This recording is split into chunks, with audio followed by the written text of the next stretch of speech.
Hey guys, welcome back and thanks for joining me. Today we're going to continue in the next video of our series of reviewing how to properly and successfully apply for a contractor's license. And we're going to be starting with that with actually going through the application form. We reviewed the multitude of forms that can be used and how to source them, but now we're going to go through the form to actually submit your application and the information that's required within that, how to fill that out, and how to actually turn that in. So we're going to jump right into it.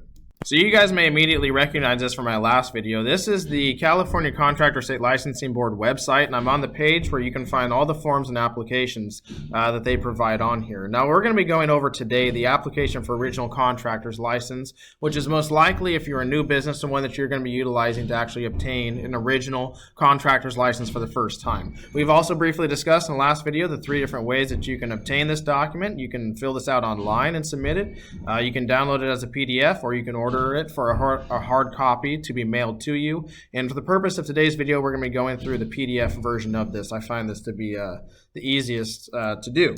Now, I'm going to just be sticking to the actual application part of this. You can see there's 18 pages in the document of the PDF that they brought, but there's only 5 total that you're going to have any involvement, potentially 6, I apologize, based on your condition and situation.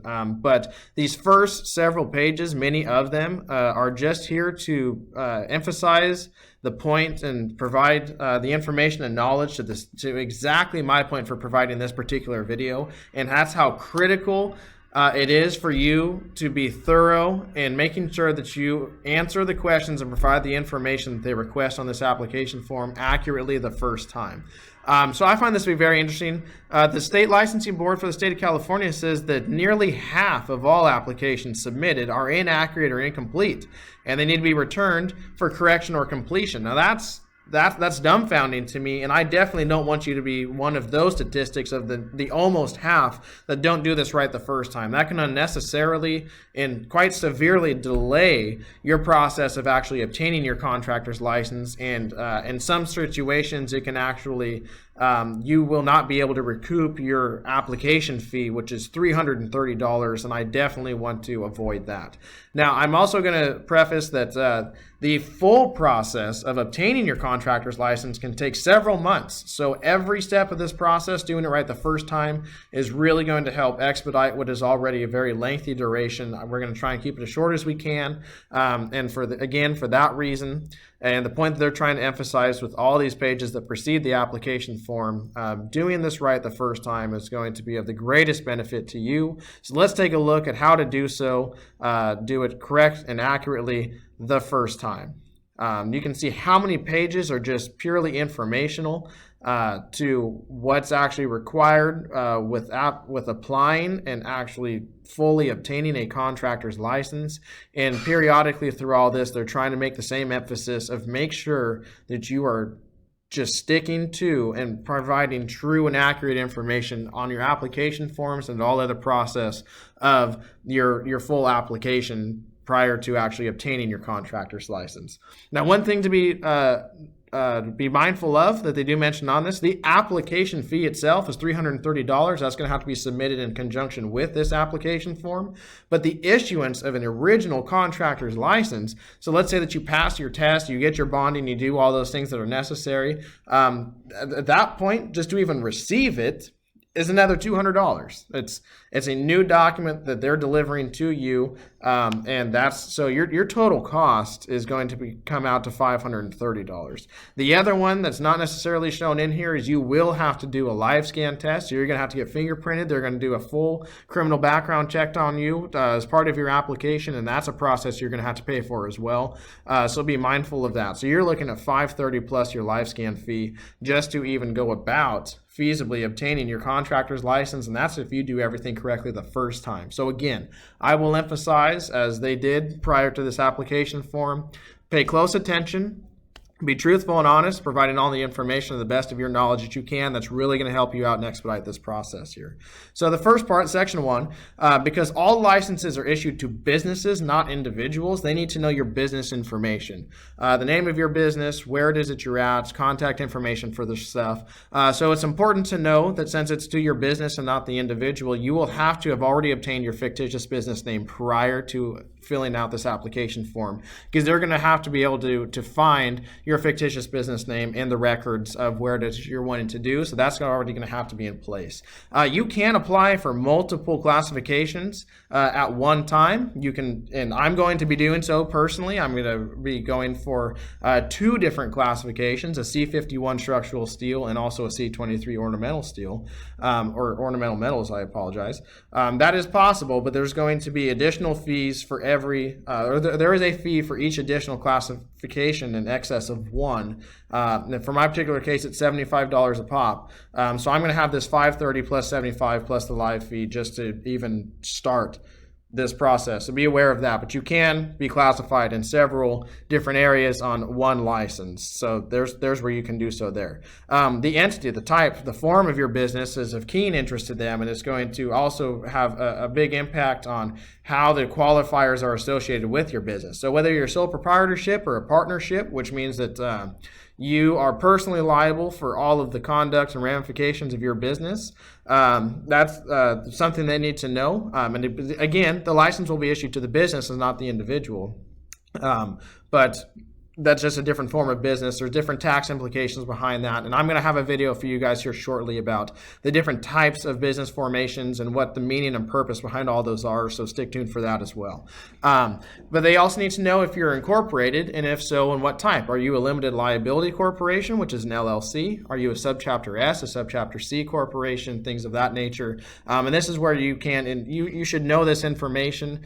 There stands little to no chance that you won't know what that is, and you're going to provide that in here. Now, since this is all pertinent to the business, sections 1 and 2, but 3, they're getting to the qualifying individual, because again, you, the person, have to qualify the actual ability for the classifications here. And so this is where you're going to provide your personal information, who you are, where you're at. They want to know your driver's license number, and then your extent of ownership or at least involvement with the business, regardless of its form, is going to be of keen interest of theirs too, because you need to be able to provide and substantiate to them that you're not just a friend of a friend who owns a business who needs a contractor's license. No, you need to be intimately and actively involved with that business in order to represent on their behalf that they're qualified and able to do work under whatever classification it is that you are. So if you have any stock ownership in that business, they want to know to what percent. And they're also going to ask these questions about: are you an owner? Are you are you a partner? Are you a manager of any type of those? Because you can't have that. You don't need to own any stock in any business to be the qualifier on their license. You don't have to, but you do have to have a person. You have to be a person of authority within that organization. You can't just be anyone with low responsibility or who's just barely loosely related to it, which would be the difference between an RME and an RMO under corporation titles. You could be a responsible managing employee or a responsible managing officer, which would be one of the owners who would bear a title. That would be an executive officer. But anyways, you can read about and read into which one of those is going to apply to you. Make sure that you sign a date at the bottom of this. Do not miss any of the fields that are within this. And at each page section of your application, you're going to retype the name of your company up here, because as they're flipping through this, they want to make sure they have everything in file and they're still reviewing the same application for the same business that they're on. Now, personnel that are added to this, because you may have several different people as owners or associates of a business, they're going to want to know all of those things because it's pertinent to the business that they're issuing the license to. So you're going to have to provide their information within here, and it's quite possible that you're just a sole proprietorship and you're going to be you're the qualifier, and the only person's information that's going to be in here is associated with the business. And my point with that is they provide all of these different areas and categories, possibilities to list those who are associated with your company. And if you don't have those, if that does not apply to you in your situation, do not leave these areas blank. Your application will be returned to you as incomplete if you leave these blank. This is true of most any government form or document that you ever fill out. If there is an area that does not apply to you, you need to put N/A in there, not applicable.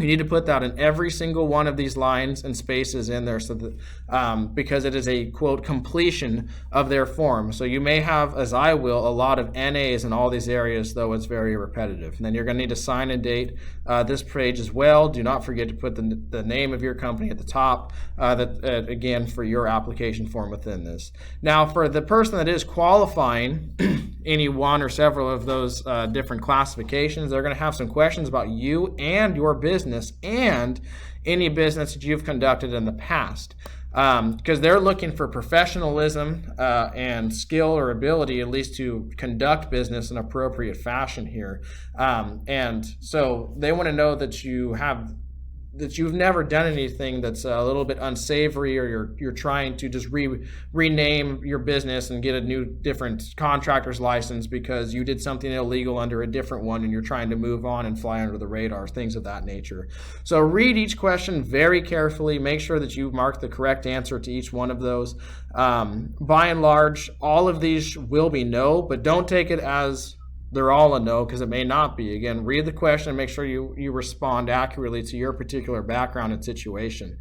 They're going to ask if you've ever had any lawsuits or unsatisfied judgment placed against you. If you've ever been convicted of a felony in the United States. Now, I'm going to clarify this. If you do have a felony, that does not immediately disqualify you from becoming a licensed contractor. So if you do have one, do not let this scare you away.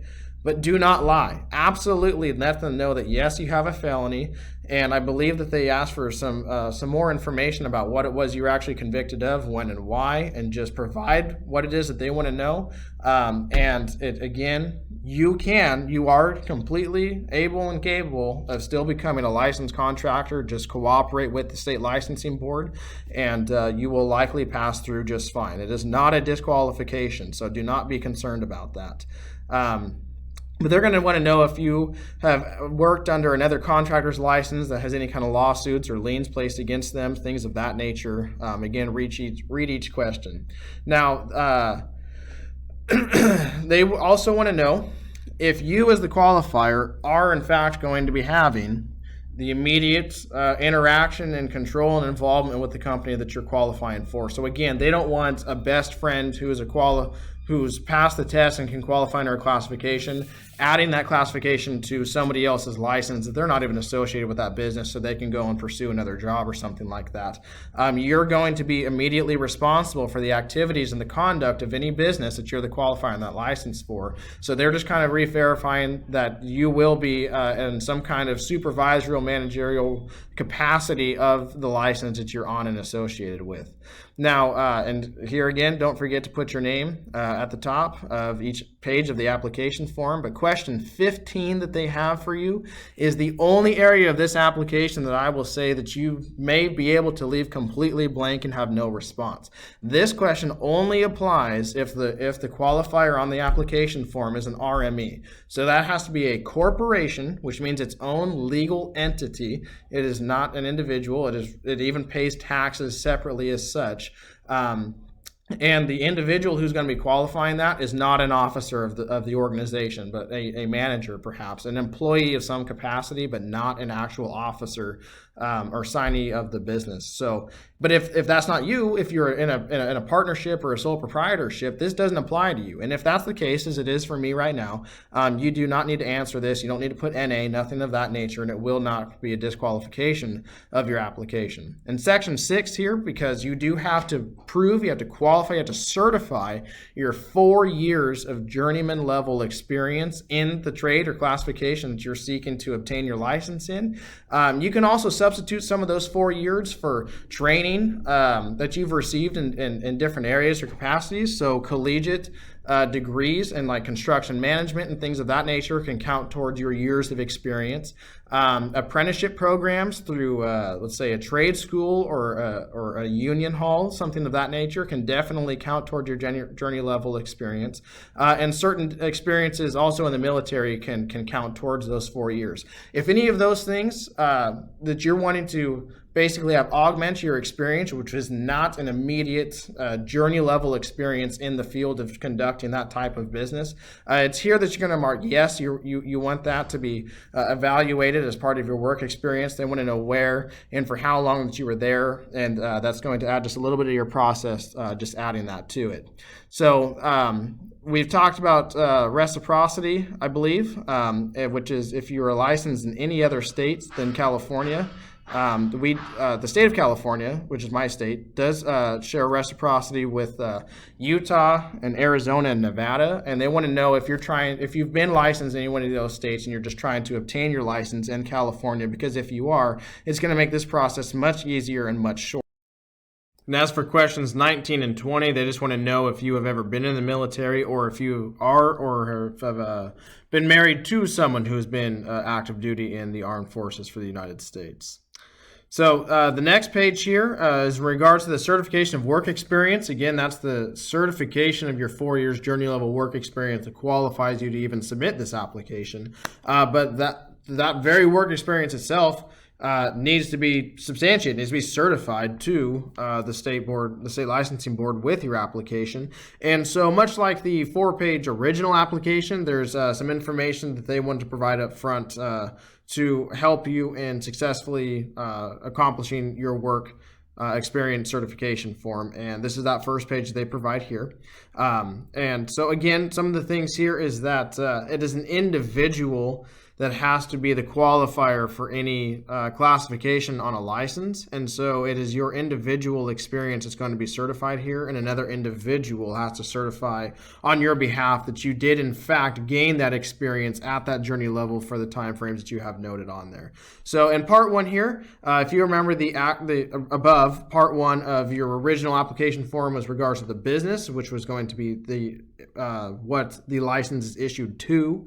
Part 1 here is for the qualifying individual, which would be you. They want to know just your information regarding that. But the second part is going to be the experience you obtained and the individual who is certifying that experience. So they want to know basically from when to when and where did you obtain your journey level or higher experience in the classification, the trade that you're applying for. And they would like a brief description of what your duties and responsibilities were in that capacity of where it is you gained that experience to prove that it was in fact at a journey level of high trade skill and ability, management, supervisorial, things of that nature, doing administrative work like estimating and processing, like submitting payments, developing scheduled values, things of that nature. And so then the individual who's going to be actually certifying that work experience for you, the person who's going to be signing a date in the bottom here, because this is not for you, this is for that individual. They want to know what your relationship to that individual, what that is. Were they your employer? Were they another employee that you worked alongside with, union representative? Were they your immediate boss? So on and so forth. They want to know what that is, because again, they don't want just friends certifying friends that, oh yeah, they can do this, they're totally capable. They want to see a work relationship that was established where you developed your skills, your experience, that qualified you to even submit this application. And so this is where you're going to be doing that there. And so maybe start thinking in the back of your mind somebody that you've worked alongside with, or someone that you've worked for, that you might have a good rapport with, that would be willing to sign such a document to certify your work experience for you. Now, if the work experience that you're choosing to qualify is on a project that you did for yourself, the owner builder side, they're going to have a lot more questions about what it is that you actually constructed, and more to that process, since you're technically trying to certify your own work experience. They ask a little bit more of you. And this very last page here, this page is only purpose for if that's something that you're pursuing. If this does not apply to you, if you gained those 4 years journey level experience working on a job site or for an employer or anything to that effect, you don't even need to fill this out with NAs and submit this. You don't even just bring this page into your application. This is non-applicable in its entirety, and you need not provide it. So you only use this if it is a part of your application form. And that's the entirety of it. This is all of the pages. So it's the application, the 4-page application form itself, and your work certification forms you need to submit with it. After you have these and you have completely read it, you've answered the questions, provided the information, you can print this off. I recommend you do so in color, and you can take this to the state licensing board, or you can mail it in with your $330 application fee, and you're going to be starting your process. Assuming that you're successful in doing so, what you're going to receive from them is something in the mail giving you a notifying you that they've received your application form, and once that application has been approved, you're going to receive another notification from them giving you a date and a time to be at a test facility to start taking your test for the business code and conduct section, and then following that is going to be your trade test. And as I get a little bit further down this road and in my own experience of doing this, I'm going to be, of course, bringing as much as I can of that experience to you so you can understand the process, what it's like, and how to do it. As for today, I really hope that you did get something out of this. I hope it is a benefit to you. I hope, if nothing else, you understand, and I was able to clearly express to you and emphasize the importance of filling this out correctly the first time, answering all the questions truthfully, and this is going to really streamline and expedite your process of obtaining your contractor's license.